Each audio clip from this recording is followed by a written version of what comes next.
today we're going to talk about a common misconception. And when we listen to music, we think of the music that we love, the music that we enjoy. Well, there's information that has leaned into this idea that classical music, specifically listening to Mozart, has something to do with enhancing their intelligence. And yeah, I mean, it's such a phenomenon that has really shaped culture, considering not just the music that we listen to, but how music plays its way into our cognitive ability. And so today we're going to look at the impact that Mozart and other classical music may have on how our children develop and their intelligence. That is a neat idea. And I know just talking to my students that many of them really like to study with music, though sometimes I caution them to say, well, right, we don't necessarily want it to be music that's distracting, so that might interfere. But yeah, I could see how maybe even more complex music, like classical music, maybe people are saying like, oh, that it's forcing the brain to think about patterns or different types of things that might relate to intelligence, though maybe that's a little bit of a stretch. And we'll really look at this idea that can music and the type of music we listen to cause or change your intelligence and cognitive ability. And that's a question that comes up fairly often in psychological research. So we'll see. My name is Karla Lassonde, and I'm a cognitive psychologist. And my name is Emily Stark, and I'm a social psychologist. And this is Brains versus Beliefs, Debunking Psychological Misconceptions. The misconception we'll be discussing today is that listening to classical music makes babies and children more intelligent. All right, let's hear about it. Yeah. Several areas of psychological research have focused on the benefits of music. As you said, Emily, when college students study, we often talk in our own field about the benefits and, not using lyrics versus using sound that is more relaxing and soothing, instrumental.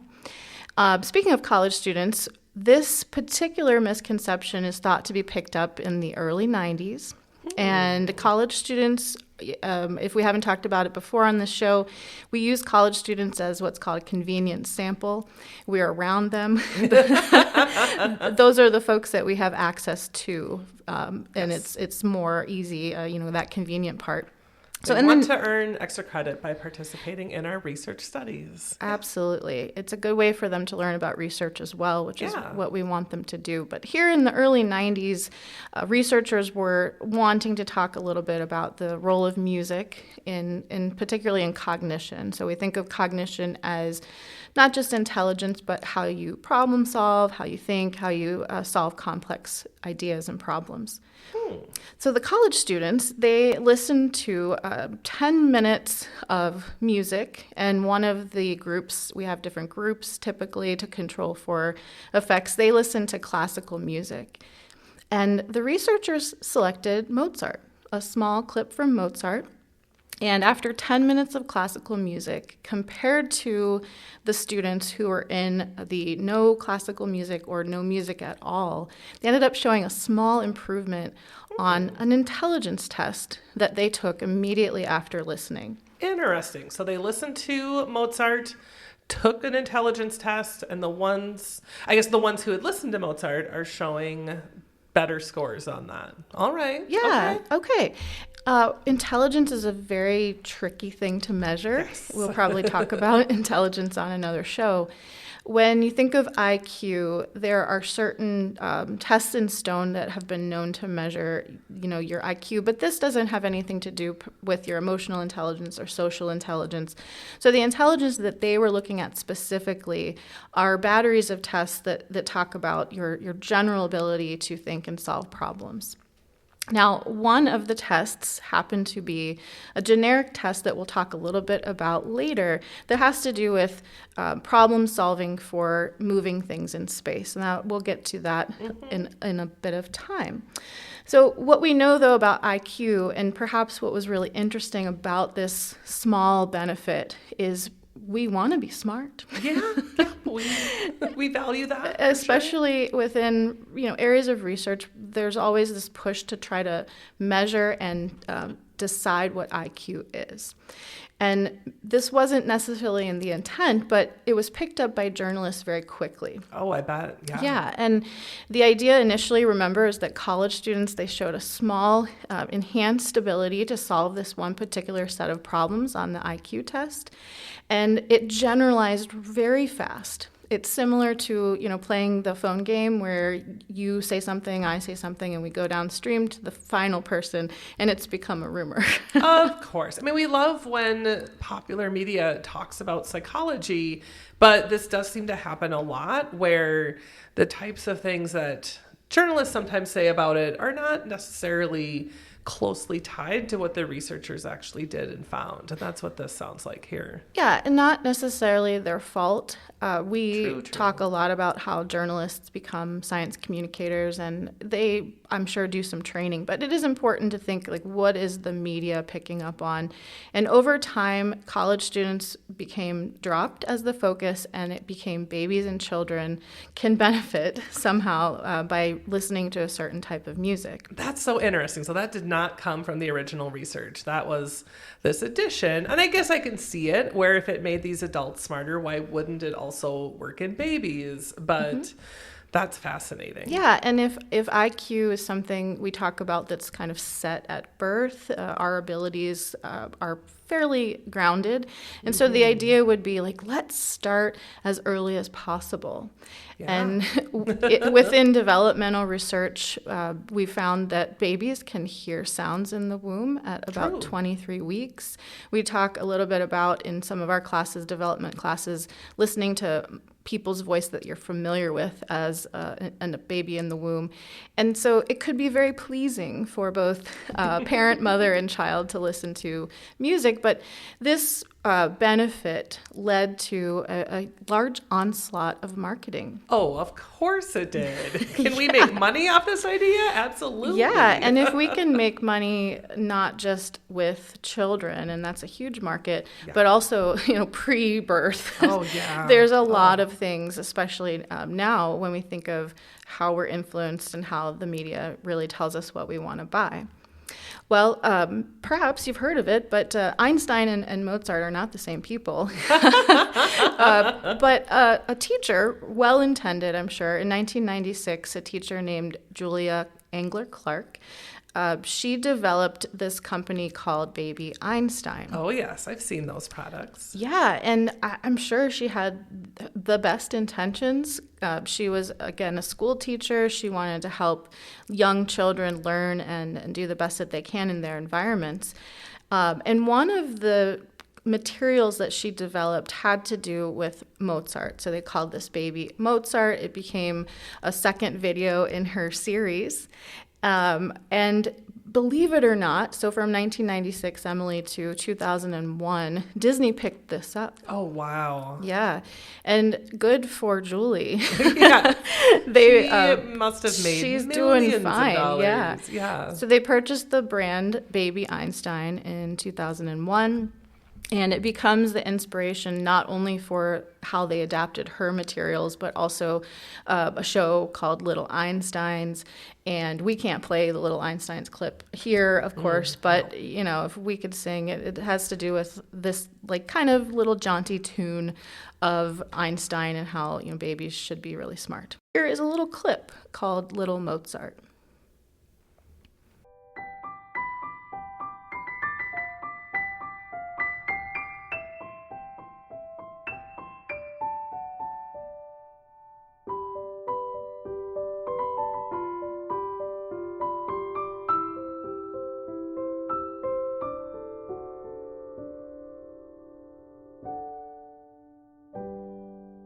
That is what we should be playing to babies and children, and that's all they need. They're just gonna now become super geniuses.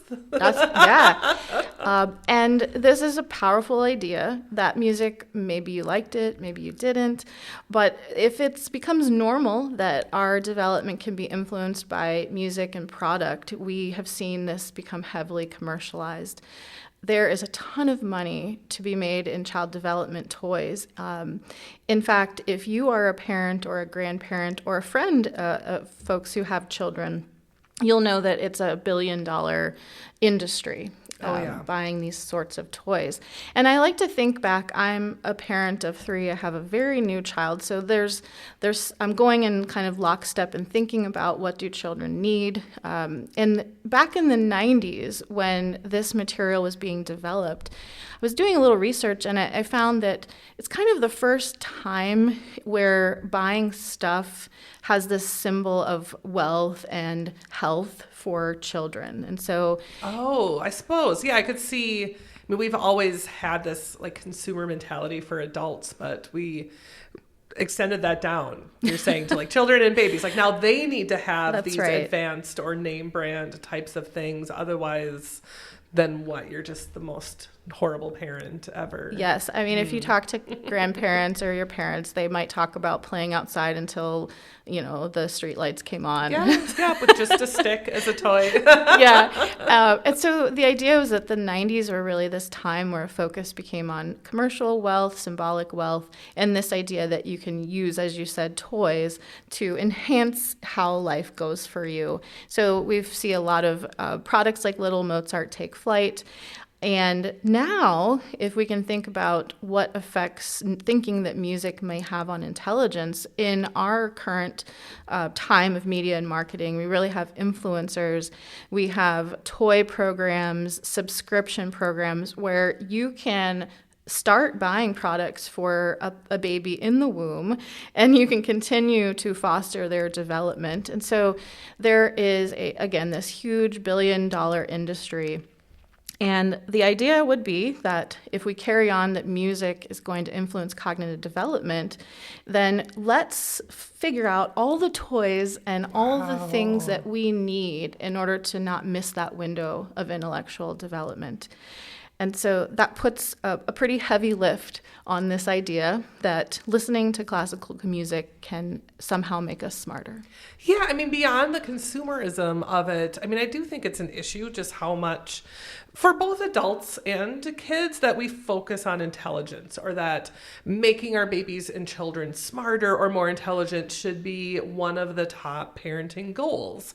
I mean, intelligence is helpful, but I also know that when you start looking at what really predicts like real world success, both maybe being happy at your job or being promoted at your job or being successful in your romantic relationships and friendships, that it's not, those markers of IQ are not the biggest predictors. And like social and emotional intelligence also comes into play. And it's something I try to emphasize with my students that, your test scores don't define who you are. Right. This shouldn't be like your entire focus of this. And this just seems to keep, enhancing that, I think, harmful belief that intelligence is the most important thing, is the be all and end all, beyond the fact of, well, does this really work? Can we actually even do this to increase intelligence?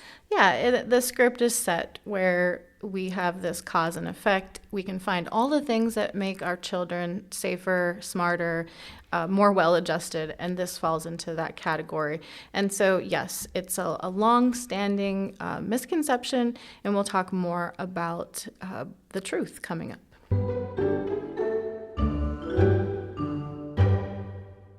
The misconception that listening to music, in particular Mozart, can make babies and children smarter, again, it came from the way that a popularized study by Rauscher, Shaw, and Kai was marketed.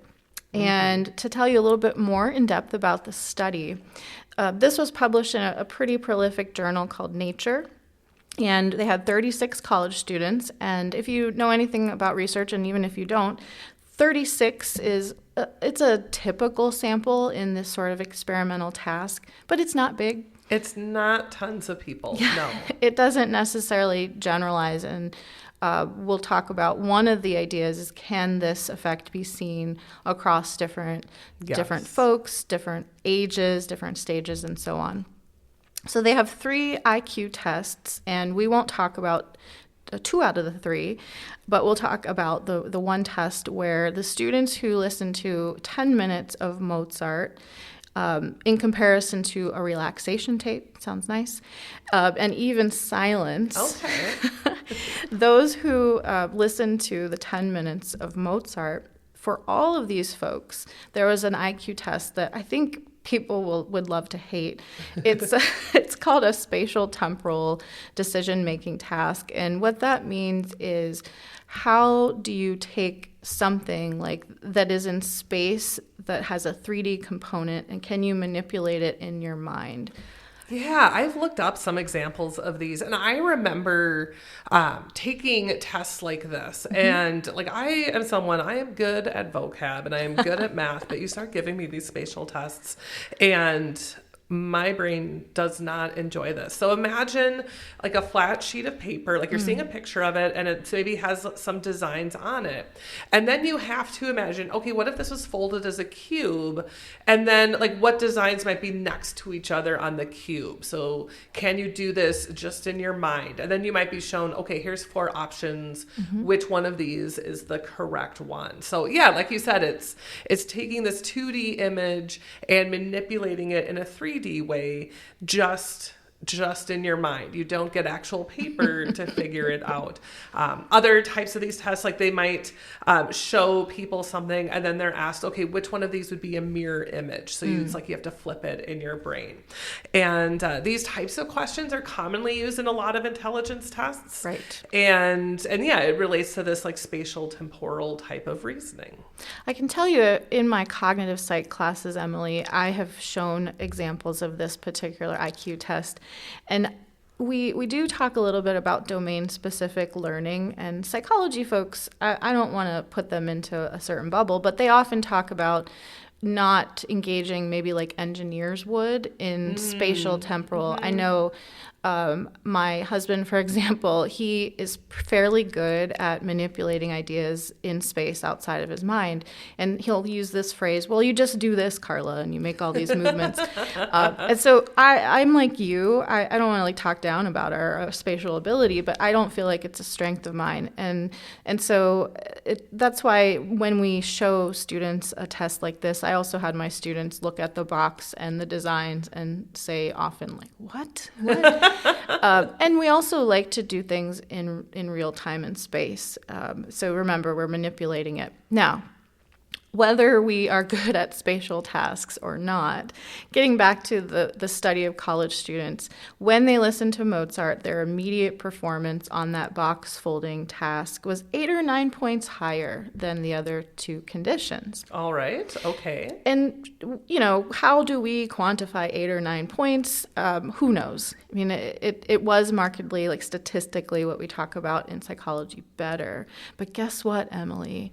Oh, no. In 10 or 15 minutes, the temporary boost that the researchers saw in this particular study, it was gone. Of course. Yeah. Of course. So this is a study that had small groups of college students listen to 10 minutes of music, do a paper folding task right away, do a little better. 10 minutes later, no difference. And now Disney is spending millions of dollars on baby Mozart some years later. Like, how does this happen? Yeah. And without degrading like the whole field, this is where it's tricky, how information from research gets espoused within the general public. No one's trying to harm each other here. The journalist picked this up, other media picked it up, and they twisted it very quickly to babies because that seemed to fit in, not necessarily as planned, but again, at that time, this idea of marketing, how we can raise healthy and happy and intelligent children, and never was it said out loud that the effect on intelligence was temporary. Yeah. So this became such a wildly popular idea within the late 90s and early 2000s that the governor of Georgia proposed a bill to distribute a free classical music CD or cassette tape at that time to new mothers in this particular case. I looked this up because I thought this was so fascinating.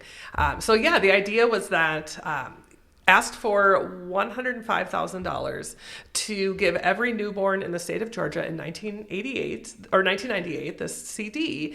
And then there was pushback, like the legislature did not want to appropriate that money. And so then the Sony Corporation, which has a major production facility in Georgia, stepped in to cover all the costs. So they created this compilation called Build Your Baby's Brain Through the Power of Music. Ooh. And of course included some Mozart as well as other classical composers.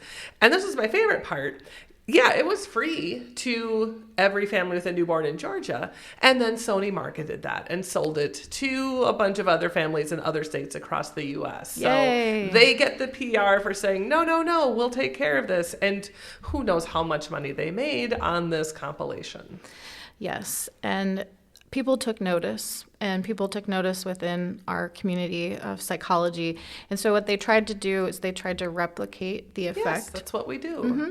And most times it was not something that could be replicated. So even right away, you're not seeing a change after listening to Mozart. Yep. Yeah, and so we're going to play a clip. It's not just us who are coming out on the side of this isn't correct, but there's other folks within the community that have certainly talked about the benefits or lack thereof of the Mozart effect. So go ahead and listen here to some others talking about that.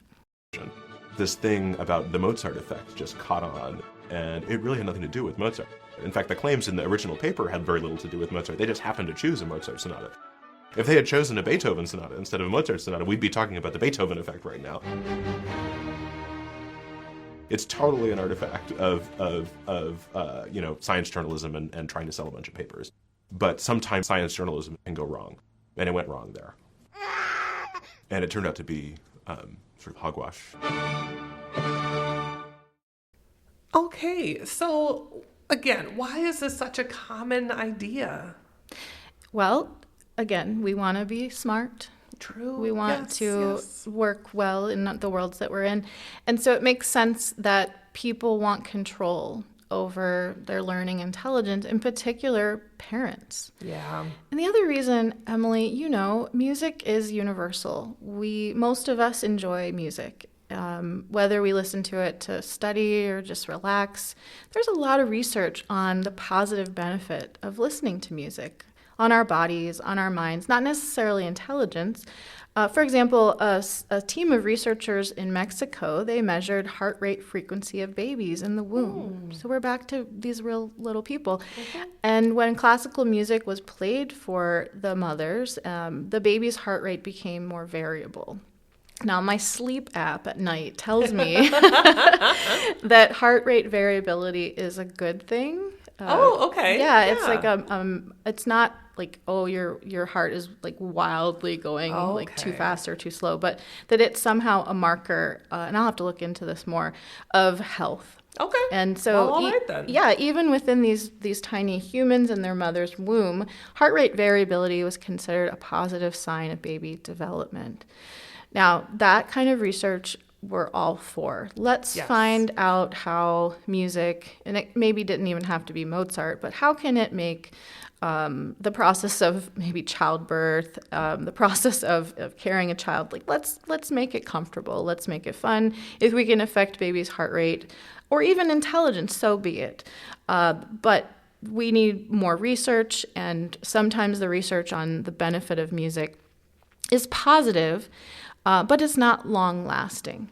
Yeah. Okay, so we're, again, seeing, like, yes, music can positively affect us, but it's not, like, introducing a permanent change. It could be, in that moment, it might be soothing or have other effects on us, but yeah, not something that's going to continue. We can't just listen to Mozart a few times, and now we are different in some lasting way. Okay. Absolutely. And research comes down on this idea that children who are not just exposed to music, but spend several years practicing an instrument, they do find some neurocognitive differences, but that is not this. Yep, that is a very different interaction with music. So studying that group of folks, those children growing up, that might be very different. So laying down this idea of truth, the artifact that music can make babies smarter. We are talking about it here, but also the U.S. Federal Trade Commission stepped in 2006, seeing maybe how this got out of hand. And they targeted baby Einstein, saying that they led to false advertising. Oh, yeah. They were making a specific claim that was not backed up by research. Well, way to go, FTC, for I think that's pretty good. And although the FTC cannot stop the power of the influencer, and again, being a parent or anyone that is consuming information for both themselves and their children, there's a vulnerability to wanting to do the best for your child. And it's still a very common issue. There's this wildly popular $1 billion idea called Cocomelon, which my older 2 kids missed this popularity. and now, like I said, I have a newborn at home, and I'm going to do my best. Again, like, we're not perfect Good here. luck. But in other words, baby Einstein, Cocomelon, we have this highly and heavily commercialized target that happens to very young audiences. It just keeps coming and coming. Yes, if we can figure out a way to make money off something, we definitely will. Right. And, there are other issues with now music has morphed into watching these ideas, these smart music interludes on TV, watching, learning about things, and so much that we have a new issue, not necessarily listening to these products, but viewing these products. Screen time, yes, another concern. A potential episode in the making. Yeah, that'd be fun to talk about. Thinking of like when is too young to listen and watch these types of materials. So there is, again, that vulnerability out there to everything that you can consume. But we want to put music into its right goal area and talk about music is good, but the Mozart effect is not. It's not a thing, and in fact, it has become problematic. So the psychological benefit of music is complex, but we want to hesitate to ever say that one psychological study is going to lead to this cause and effect, in particular, intelligence. So today we find out that this exaggerated claim called the Mozart effect, that babies are not smarter after listening to classical music. You can learn more about this podcast on our website called communicatingpsychologicalscience.com. You'll find references and a link to the episode. Feel free to contact us on our website with any comments or ideas for future episodes, and follow Brains versus Beliefs wherever you find podcasts. Thanks for listening.